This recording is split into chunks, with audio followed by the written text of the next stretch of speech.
جمہوری سیاست کا اصول ہے کہ سیاسی جماعتیں آپس میں اختلاف رائے تو رکھیں گی، مگر مذہبی فرقوں، انتہا پسندوں، فاشسٹوں اور متشدد گروہوں کی طرح ایک دوسرے کے خلاف نفرت کا اظہار نہیں کریں گی۔ امریکہ میں صدر ٹرمپ کے حامی جس حد تک چلے گئے ہیں، وہ سیاسی اختلاف نہیں بلکہ نفرت پر مبنی راستہ ہے۔ یہی وجہ ہے کہ کیپٹل ہل پر ہنگامہ آرائی اور ہلڑ بازی کو امریکہ کی تاریخ کا سیاہ ترین دن قرار دیا گیا۔ طے شدہ اصولوں کے مطابق لیڈر دباؤ سے نہیں بلکہ دلیل سے لوگوں کو قائل کرتا ہے۔ وہ خوف و تحریص نہیں بلکہ اپنے بیانیے سے دلوں کو مسخر کرتا ہے۔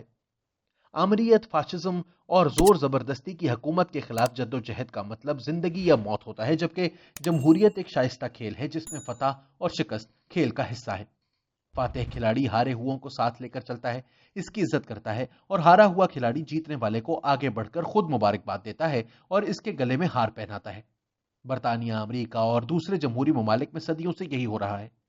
صدر ٹرمپ نے ماضی کی روایات سے یکسر انحراف کرتے ہوئے الیکشن میں ہار کو زندگی اور موت کا مسئلہ بنا لیا ہے، مخالفت کو نفرت میں بدل دیا ہے، انتقال اقتدار کے سنجیدہ عمل کو ہلڑ بازی میں تبدیل کر دیا ہے۔ ان سارے واقعات میں ہمارے سیکھنے کے لیے بہت کچھ ہے۔ پاکستان میں جمہوریت اگر معمول کے مطابق چلے تو سیاسی جماعتوں کے اختلاف کا اظہار اسمبلی کے فلور پر ہوتا ہے، معاشی پالیسی اور خارجہ پالیسی پر مباحثے ہوتے ہیں اور ایوان کے اندر دلائل سے ایک دوسرے کی گوشمالی کی جاتی ہے۔ تاہم جب اسمبلیوں میں ڈائیلاگ ناکام ہو جائے، مخالفت مفاہمت میں نہ بدلے، ایوان اور اسمبلی کی ورکنگ کام نہ کرے، تو پھر معاملات اسمبلی کے فلور تک محدود نہیں رہتے بلکہ اختلاف نفرت کی شکل اختیار کر لیتا ہے اور معاملات سڑکوں، گلیوں اور بازاروں میں طے ہوتے ہیں۔ اسے خان صاحب کی خوش قسمتی سمجھیں یا پی ڈی ایم کی بدقسمتی کہ اپوزیشن کی تحریک اسمبلی سے نکل کر گلیوں، بازاروں اور میدانوں میں تو آ گئی، مگر اس کا رنگ اسمبلی کے فلور والا ہی رہا۔ عمران خان کے خلاف مہم میں مخالفت موجود تھی مگر نفرت موجود نہیں تھی۔ بدقسمتی سے احتجاجی تحریک تبھی چلتی ہے جب اس میں نفرت کا عنصر بندرجائے اتم موجود ہو۔ قومی اتحاد نے بھٹو کے خلاف احتجاجی تحریک چلائی تو اس میں نفرت اور غصہ تھا۔ اسے خان صاحب کی خوش قسمتی پر ہی محمول کرنا چاہیے کہ پی ڈی ایم خان صاحب کے خلاف نفرت کا زہر گھولنے میں ناکام رہی۔ بھٹو کے خلاف تحریک کو مذہبی رنگ دیا گیا۔ یوں بھٹو کو سر عام کوہالہ کے پل پر پھانسی چڑھانے کے سر عام دعوے کر کے ان کے خلاف نفرت کو بڑھایا گیا۔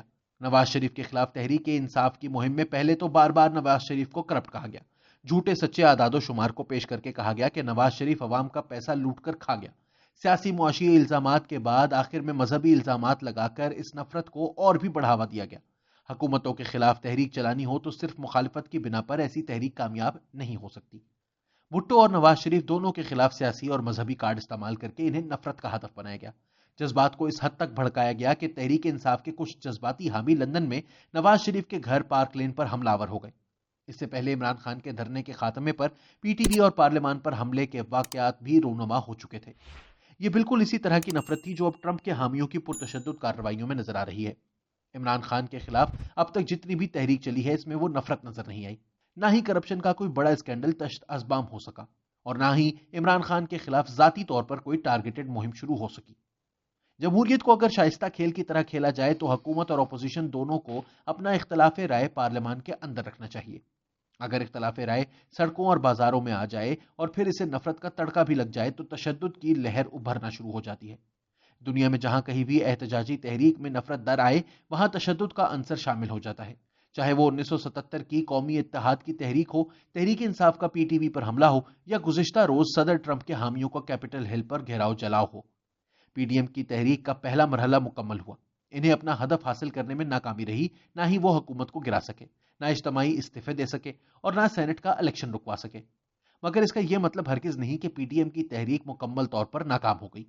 ہو سکتا ہے کہ پی ڈی ایم کی تحریک کا دوسرا مرحلہ اس سے بھی زیادہ خوفناک اور خطرناک ہو۔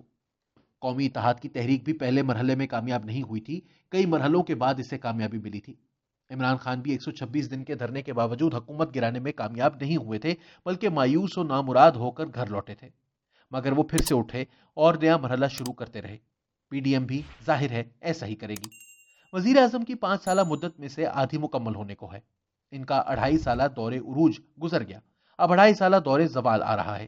ان کے لیے ضروری ہے کہ وہ اپوزیشن کو پارلیمان کے اندر کی سیاست میں لائے، ان سے مذاکرات کا ایسا دور شروع کریں جس سے ضروری قانون سازی مکمل ہو سکے۔ دوسری طرف پی ڈی ایم بھی اپنی حکمت عملی ازسر نو ترتیب دے۔ اگر وہ واقعی حکومت کو گرانے میں سنجیدہ ہے تو عمران خان کے خلاف ایک چارج شیٹ سامنے لائے اور ساتھ ہی ایک چارٹر آف ڈیمانڈز پیش کرے۔ اسے چاہیے کہ حکومت سے اسے جو بھی شکایات ہیں اور جو بھی اس کے مطالبات ہیں ان کو تحریری طور پر سامنے لائے تاکہ اس کے اوپر سے یہ داغ تو ختم ہو کہ یہ صرف NRO لینے کی تحریک چلا رہے ہیں۔ ریاست پاکستان کے لیے واحد رستہ یہی ہے کہ مفاہمت کی راہ ڈھونڈی جائے، گرینڈ نیشنل ڈائیلاگ کی داغ بیل ڈالی جائے، حکومت تحریک کے دباؤ میں بے دخل نہ ہو بلکہ تمام سیاسی سٹیک ہولڈرز مل کر اگلے الیکشن کا طریقہ کار طے کریں۔